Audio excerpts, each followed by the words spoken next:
Salam, mən Gədəbəyləni Göyərli kənd sakini Qazi Abbasov Saç Demirənoğlu. Mən 44 günlük Vətən müharibəsində əsgər kimi Füzuli, Xocavənd, Hadrut rayonunun Azadoğlu'da gedən döyüşlərdə iştirak etmiş və sağ ayağımdan 3 yerdən qəlb yarası almış, diz qapağında sınıq, başımdan qapalı kəllə beyin travması almışam.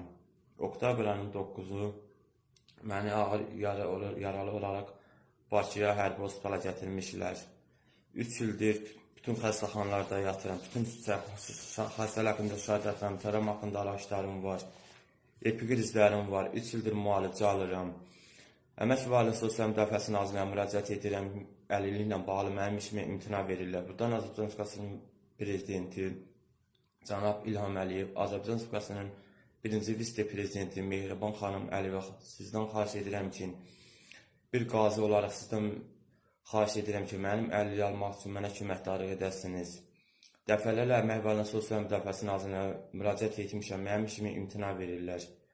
Cənab Prezident, Müzəffər Ali Başkomandan sizdən xahiş edirəm ki, mən bir qazi olaraq mənə 3 ildir əlillik vermirlər.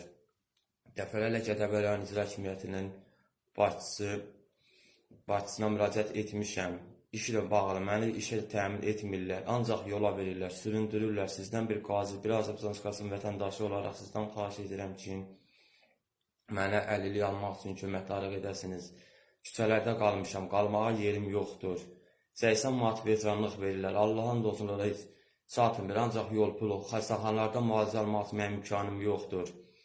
Sizdən cənab Prezident Müzəffər Ali Başkomandan, bir Azərbaycan Respublikasının vətəndaşı, bir qazi olaraq sizdən xahiş edirəm ki, mənim əlilliyi almaq üçün mənə köməkdarlıq edəsiniz.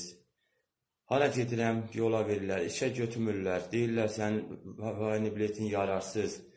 Səndə deyir, kontuziya var, qapalı kəllə beyin travması, məni işə götürmürlər, əlillik vermirlər.